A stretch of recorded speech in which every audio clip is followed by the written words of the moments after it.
नमस्कार दोस्तों, मैं मनीष तोमर अपने YouTube चैनल कक्षा ज्ञान क्लासेज पे आप सभी का स्वागत करता हूं, हार्दिक अभिनंदन करता हूं। जैसा कि हम पिछले वीडियो में देख चुके थे नीति निर्देशक तत्व, और उनको हमने संपूर्ण संश्लेषण और विश्लेषण दोनों कर चुके थे। अब उससे अगला टॉपिक पढ़ते हैं मूल कर्तव्य, संविधान का भाग 4 के। देखते हैं क्या क्या मूल कर्तव्य हैं, क्या हैं, कैसे हैं और संविधान में कैसे उनको शामिल किया गया है। तो देखिए, स्टार्ट करते हैं। मूल कर्तव्य, मूल कर्तव्य नाम से पता लग गया, ड्यूटी। पहली बात, संविधान में कहां है? तो संविधान में दो चीज ध्यान रखिएगा, भाग 4 के और साथ साथ में अनुच्छेद 51 के का मतलब समझ गए? के का मतलब यह है कि इन्हें बाद में शामिल किया गया है, इन्हें बाद में शामिल किया गया, मूल संविधान में नहीं थे। तो आपके एग्जाम में क्वेश्चन पूछा जाता है, सिंपल ध्यान रखिएगा, मूल संविधान में कितने मूल कर्तव्य थे? और आप जवाब देते हो तुरंत, कौन सा? कि मूल संविधान में 10 मूल कर्तव्य थे। देते हो इसका जवाब, क्यों? क्योंकि आपके ऑप्शन में भी 10 ही मिलता है पहले वाले में। तो ध्यान रखिएगा, मूल संविधान में कोई भी मूल कर्तव्य नहीं था, ठीक है। यानी कि मूल संविधान में कहीं पर भी मूल कर्तव्यों की व्यवस्था नहीं थी, बाद में इन्हें शामिल किया गया, स्पेशल ध्यान रखिएगा। अब मूल कर्तव्य है क्या? क्या है? पहली चीज तो क्या है मूल कर्तव्य? तो आपको ध्यान रखना है, मूल कर्तव्य क्या है? संविधान का, किसका? संविधान का आदर्शात्मक और निर्देशात्मक भाग है। आदर्शात्मक और निर्देशात्मक, हमें ऐसा करना चाहिए। कहीं ना कहीं आपको क्या दिखाई देगा? मैंने फिर कहा, चाहिए का भाव दिखाई देगा। और चाहिए का भाव हमेशा आपको क्या दिखाई देता? आदर्श, आइडल परिस्थिति को लेकर आता है। हमें झूठ नहीं बोलना चाहिए, हमें बड़ों का सम्मान करना चाहिए, हमें राष्ट्र का सम्मान करना चाहिए, हमें पर्यावरण का संरक्षण करना चाहिए, हमें देश की एकता और अखंडता को बनाए रखने का प्रयास करना चाहिए। यह सब कुछ चाहिए, जहां पर आपको दिख जाएगा तो आप ध्यान रखिएगा। दूसरा क्या है? वाद योग्य नहीं है।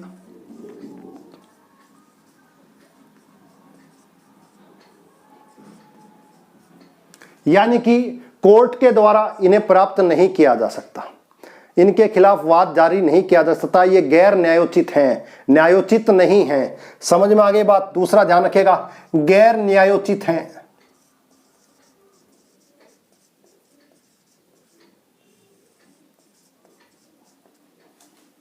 समझ में आ गया? ठीक है। और क्या है?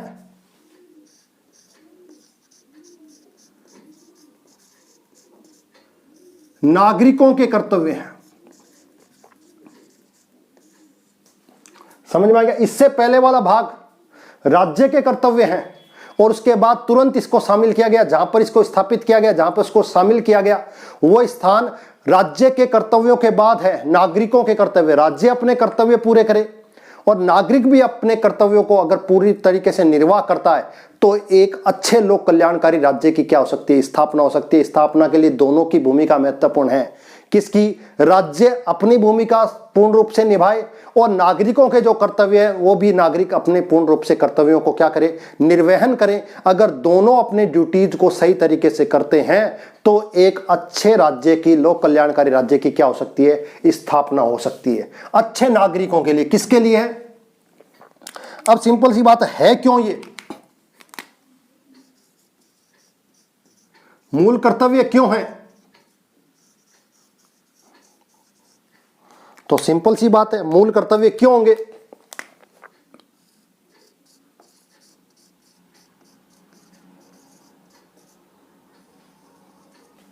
मूल कर्तव्य क्यों शामिल किए गए? नागरिकों के राष्ट्र के प्रति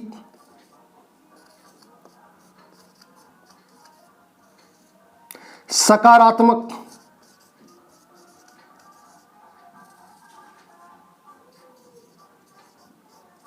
विचार हेतु, सोच हेतु इन्हें शामिल किया गया। साथ साथ में क्यों शामिल किया गया?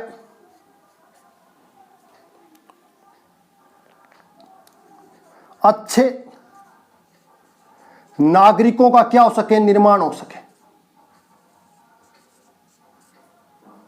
अच्छे नागरिकों को बनाया जाए और नागरिकों के सर्वांगीण विकास के लिए, नागरिकों के सर्वांगीण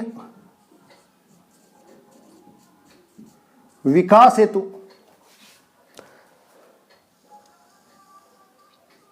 राष्ट्र की एकता और अखंडता को बनाए रखने हेतु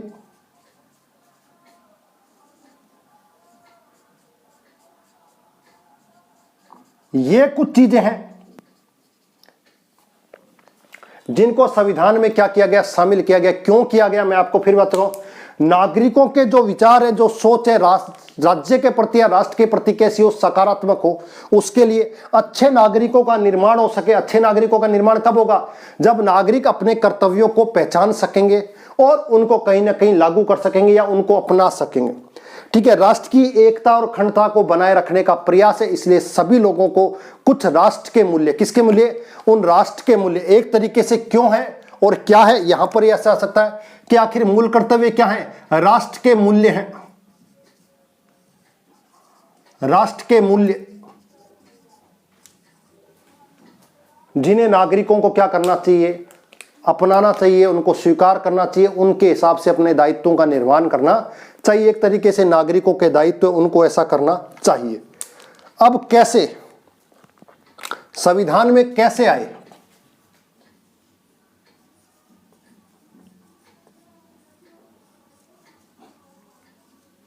कैसे कैसे के लिए थोड़ी सी पृष्ठभूमि को ध्यान रखें कि आपातकाल लग चुका था। कौन सा?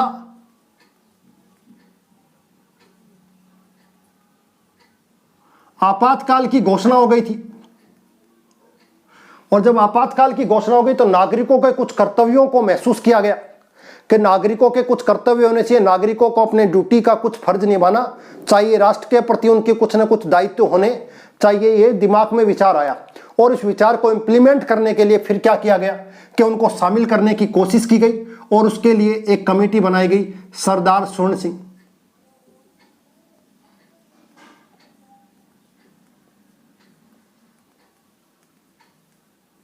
सरदार स्वर्ण सिंह समिति का क्या किया गया? गठन किया गया। ठीक है, इस सरदार स्वर्ण सिंह समिति का गठन किया गया। यह सरदार स्वर्ण सिंह आपको पता होंगे देश के रक्षा मंत्री, विदेश मंत्री, कई महत्वपूर्ण पदों पर रहे और पद्म विभूषण से भी क्या रहे? सम्मानित। पद्म विभूषण से भी क्या रहे? सम्मानित हुए। और रक्षा मंत्री के तौर पर, विदेश मंत्री के तौर पर इन्होंने और काफी सारे कार्य इनके द्वारा किए गए। वो इस समिति के क्या बनाए गए? अध्यक्ष बनाए गए। इसके अलावा इस समिति में कुल 12 सदस्य थे, यानी कि एक अध्यक्ष, कुल 12 सदस्य इस समिति में शामिल किए गए। कौन कौन से सदस्य थे उन पर थोड़ा विचार कर ले तो देखिए, पहले थे A.R. अंतुले, वो इस कमेटी के क्या बनाए गए? सचिव बनाए गए। दूसरे आपको देखने को मिलेंगे S.S. रे। तीसरे आपको देखने को मिलेगा महिला थी इसमें, रजनी पटेल। V.N. गाडगिल,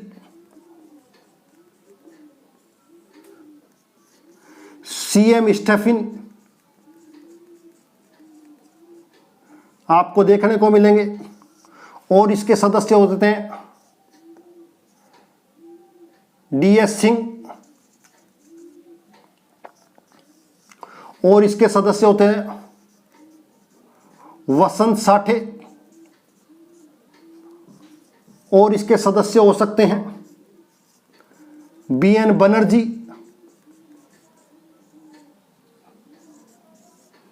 और इसके सदस्य हो सकते हैं दिनेश गोस्वामी,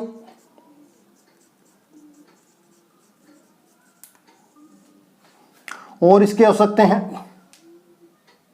दिनेश गोस्वामी के अलावा इसके और सदस्य हैं DP गोखले,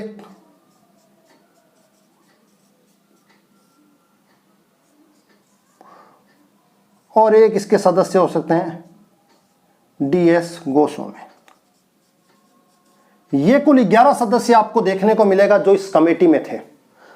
एग्जाम में यहां से प्रश्न आता नहीं है, लेकिन यहां तक आ सकता है कितने सदस्य थे यहां पर ध्यान रखना है। तो कुल 12 सदस्य थे। एक सदस्य अध्यक्ष के रूप में जिसका नाम था सरदार स्वर्ण सिंह। सरदार स्वर्ण सिंह रक्षा मंत्री, विदेश मंत्री, कई महत्वपूर्ण पदों पर रहे, पद्म विभूषण से भी सम्मानित। और AR अंतुले इस कमेटी के क्या बनाए गए? सचिव बनाए गए। और उन्होंने अपनी रिकमेंड दी। क्या दी? रिकमेंड दी। और रिकमेंड में कहा गया 8 मूल कर्तव्य होने चाहिए। कितने? 8 मूल कर्तव्य की क्या करी? सिफारिश करी। लेकिन शामिल कितने हुए? शामिल हुए 10। कब? 42वां संविधान संशोधन 1976 के द्वारा। यह चीज और आपको पता होनी चाहिए, एग्जाम्स में पूछी जाती है। तो 42वें संविधान संशोधन के द्वारा कितने मूल कर्तव्य शामिल किए गए? 10। पहली बात, मूल संविधान में कितने मूल कर्तव्य थे? कोई भी मूल कर्तव्य नहीं था। किस देश से प्रभावित है? तो रूस से प्रभावित है। किससे? रूस से। बड़ा भाई है तो बड़ा भाई हमेशा आपको क्या देगा? कर्तव्य की शिक्षा देगा, ड्यूटी की जानकारी देगा। तो रूस के द्वारा हमने क्या लिए? कर्तव्य की जानकारी ली। 8 मूल कर्तव्य शामिल किए, कुछ उसमें शामिल कर लिए गए, कुछ उसमें शामिल नहीं किए गए। जैसे परिवार नियोजन जैसी व्यवस्था शामिल नहीं की गई। आयकर देना जरूरी है, इस प्रकार का शामिल नहीं किया गया। इस प्रकार कुछ अन्य थे जो रिकमेंड किए गए लेकिन वो शामिल नहीं हुए। लेकिन 10 शामिल हुए। कितने? 10। अब वो कौन कौन से थे उन पर थोड़ा सा चर्चा कर ले। तो फर्स्ट कौन सा था? तो फर्स्ट आपको पता होना चाहिए, जब भी हम बात करें तो भारत के संविधान की बात करेंगे तो क्या करेंगे? संविधान का पालन,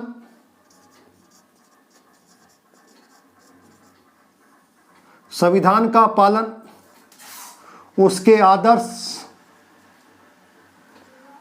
राष्ट्रगीत,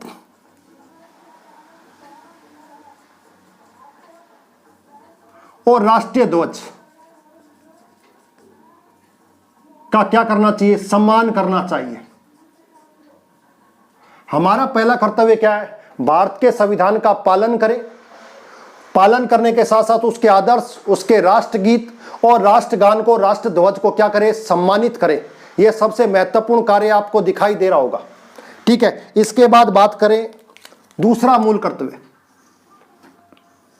दूसरा मूल कर्तव्य क्या कहता है? हमारे जितने भी राष्ट्रीय आंदोलन या स्वतंत्रता आंदोलन था, हमारे जितने भी राष्ट्रीय आंदोलन या फिर स्वतंत्रता जो आंदोलन थे, उस आंदोलन के जितने भी क्रांतिकारी हुए, जितने भी देशभक्त हुए, जितने भी और लोग शामिल हुए, उनके जितने भी आदर्श थे, उन आदर्शों का क्या करें? आदर्शों का सम्मान करें और उनको संजोए रखें इतिहास के लिए। समझ में गया? राष्ट्रीय आंदोलन में जितने भी हमारे क्रांतिकारी थे, जितने भी हमारे और क्रांतिकारियों के अलावा जितने भी राष्ट्रभक्त थे, जितने भी नेता थे जिन्होंने क्रांति या फिर आंदोलन में बहुत महत्वपूर्ण भूमिका निभाई, उनके जो विचार थे उन विचारों को रेस्पेक्ट करें और विचारों को रेस्पेक्ट करने के साथ साथ उनको बनाए रखें, अपने जीवन में उतारने की क्या करें? उनसे प्रेरणा लें। यह बात कही गई दूसरे में। तीसरे में बात कही गई। तीसरे में बात क्या कही गई उसको थोड़ा सा समझ लें कि जितने भी हमारे राष्ट्र के लोग हैं, उनको क्या करना चाहिए? देश की संप्रभुता, देश की संप्रभुता, एकता और अखंडता को, देश की संप्रभुता, एकता और अखंडता को बनाए रखने का प्रयास करना चाहिए, बनाए रखने का प्रयास करना चाहिए। यह सबसे महत्वपूर्ण कार्य आपको देखने को मिलेगा। ठीक है, इसके बाद अगला पार्ट है जो, उसको देखिए कि वो आपको क्या दिखाई दे रहा है। देश की रक्षा, किसकी? देश की रक्षा एवं उसकी सेवा के लिए, सेवा के लिए हमेशा क्या रहें? तैयार रहें, हमेशा तैयार रहें। हमारे सभी नागरिकों का कर्तव्य है कि देश की रक्षा के लिए, अगर देश को हमारी रक्षा की जरूरत पड़े तो हमें हमेशा तैयार रहना चाहिए, ध्यान रखिएगा। और जब अगर देश की सेवा की आवश्यकता पड़े तब भी हमें शामिल होना चाहिए। अगर बॉर्डर पर लड़ने की बात हो, बॉर्डर पर सेवा करने की बात हो, देश के अंदर सीमा के अंदर कुछ ऐसी प्राकृतिक आपदा हो जाए, उस समय सेवा की आवश्यकता, तो हमेशा हमें तैयार रहना चाहिए। जैसा अभी आप इजराइल और हमास के बीच लड़ाई चल रही है, तो आपने देखा होगा पुराने बुजुर्ग जो 1956 के अंदर भी सेना में थे, उसके बाद आज की भी देखो तो आज भी वो 80-80 साल के हैं और बंदूक लेकर वापस तैयार हो गए हैं। अपने अपने अलग अलग देशों में थे, वहां से सब काम छोड़कर कहाँ गए? इजराइल की सहायता के लिए, उसके लड़ने के लिए, उसकी रक्षा के लिए क्या हो गए? तैयार हो गए। ये हर देश के नागरिकों को अपने देश के प्रति ऐसा समर्पण भाव होना चाहिए। तो इन चीजों को थोड़ा सा ध्यान रखें। उसके अलावा पांचवा क्या कहता है? पांचवा ये कहता है कि देश के जो भी नागरिक हों उनके अंदर क्या रहे? समरसता रहे। नागरिकों में समरसता एवं भातृत्व या बंधुत्व की भावना विकसित हो।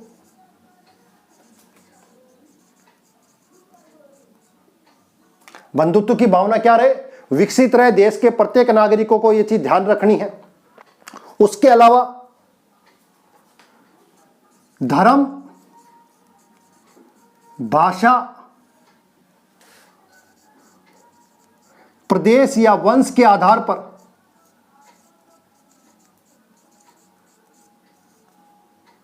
वर्ग के आधार पर किसी भी प्रकार का भेदभाव ना हो।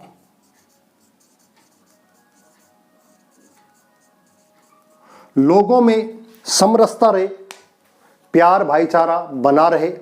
किसी भी प्रकार से धर्म के आधार पर, भाषा के आधार पर, प्रदेश के आधार पर या वर्ग के आधार पर उनमें किसी भी प्रकार का क्या ना हो? भेदभाव उनके साथ ना हो। साथ साथ में महिला सम्मान को जो ठेस पहुंचाए, महिला सम्मान को कम करने वाली या ठेस पहुंचाने वाली कुरीतियों का विरोध हो। कुरीतियों का क्या हो? विरोध हो।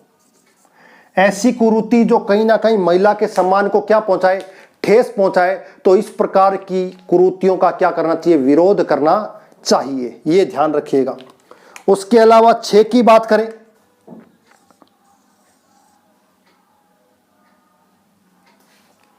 छह क्या कह रहा है उसको थोड़ा सा ध्यान रख लें। हमारी जो भी संस्कृति है, हमारी संस्कृति है, उस संस्कृति को हम बचाए रखें, संजोए रखें और उसका किसी भी प्रकार से क्या करें? संरक्षण करें। तो ये ध्यान रखिएगा। अगला क्या है? देश की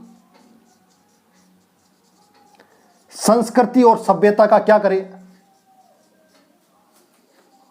सभ्यता का संरक्षण करें।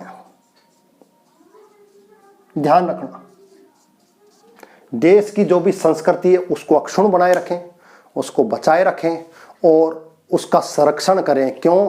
क्योंकि कल्चर हमारे लिए बहुत महत्वपूर्ण होती हैं। 2 चीजें होती हैं, एक होती है सभ्यता और एक होती है संस्कृति। सभ्यता मूर्त रूप में होती है और संस्कृति अमूर्त रूप में होती है। सभ्यता समाप्त हो जाती है लेकिन संस्कृति कभी समाप्त नहीं होती। संस्कृति का रूप परिवर्तित होता हुआ आपको दिखाई देता है। तो हमें हमारी संस्कृति का, उसके अंदर जो दिए गए मूल्य हैं उसका संरक्षण करना चाहिए, उसको स्वीकार करना चाहिए, उसको अपनाना चाहिए और उसके हिसाब से हमारा व्यवहार होना चाहिए, यह देश के लिए कहा गया है। ठीक है, अगला नेक्स्ट,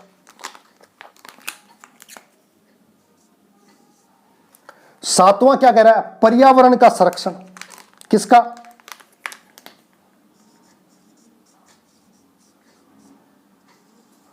पर्यावरण, वन, झील, नदी और वन्य जीवों का क्या होना चाहिए, संरक्षण होना चाहिए।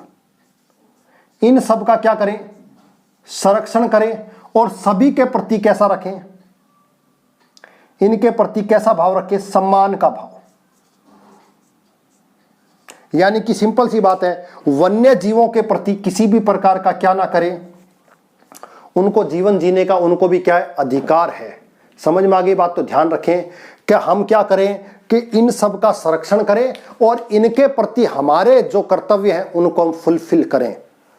पर्यावरण का संरक्षण करें, वनों का संरक्षण करें, झील का, नदी का और वन्य जीवों का, और जीवों का जो भी है उन जीवों के प्रति हमारा क्या रहे, हमारी जो सोच है, हमारा जो विचार है वो बहुत सद्भावपूर्ण विचार रहना चाहिए। किसके प्रति? वन्य जीवों के प्रति। इसको आपको थोड़ा सा ध्यान रखना है।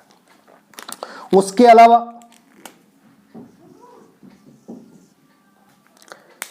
हमारी जो सोच है उस सोच के अंदर वैज्ञानिक दृष्टिकोण आना चाहिए। क्या आना चाहिए? वैज्ञानिक दृष्टिकोण आना चाहिए, हमेशा ध्यान रखें। तो क्या है? वैज्ञानिक दृष्टिकोण आना चाहिए, मानववाद का विकास, ये चीज आपको पता होनी चाहिए। सोच हमारी कैसी होनी चाहिए? एक साइंटिफिक अप्रोच होनी चाहिए। और हमारे अंदर कुछ ऐसी है, जो ऐसी चीजें, मानवतावाद, मानव को किसी प्रकार से विकसित किया जा सके, साइंटिफिक, वो चीजें हमारे अंदर होनी चाहिए। अंधविश्वास नहीं होना चाहिए। हमारी जो सोच है वो बहुत ज्यादा साइंस पर साइंटिफिक अप्रोच होनी चाहिए। समझ में आ गई बात? पुरानी या फिर अंधविश्वासी चीजों का हमको क्या करना चाहिए? त्याग करना चाहिए। कहीं ना कहीं इसमें ये कही गई है। इसके अलावा बात करें और 9वें की, कौन कितने हो गए? 9 चल रहा है। 9वें में क्या कहा जा रहा है, ध्यान रखिएगा। जितनी भी राष्ट्र की संपत्ति है, राष्ट्र की इमारतें हैं, उनका हमको क्या करना चाहिए? संरक्षण करना चाहिए। तो ध्यान रखिए, राष्ट्रीय धरोहर कौन सी?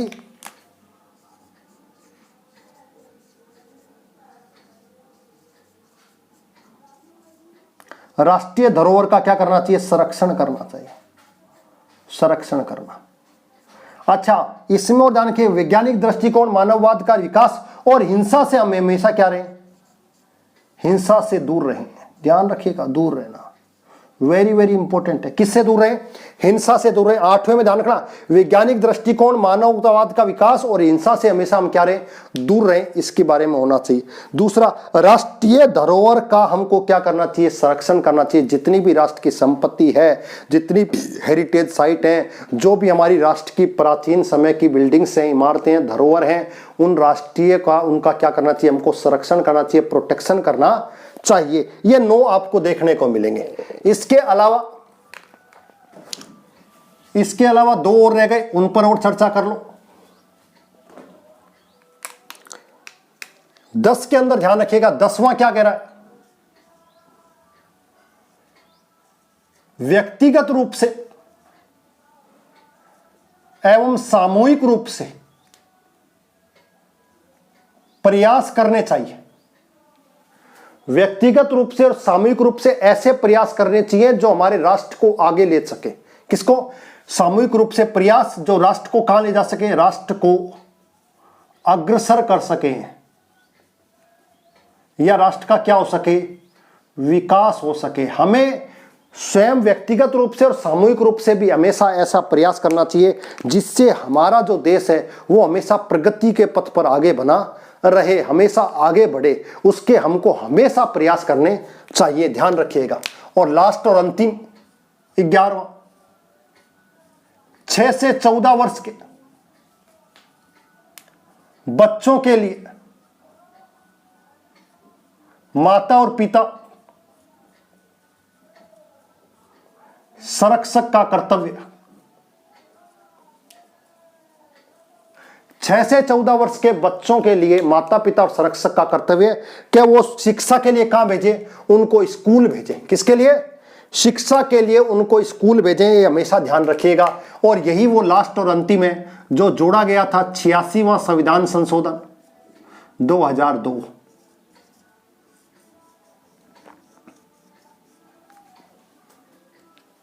तो ये थे आपके कुछ मूल कर्तव्य।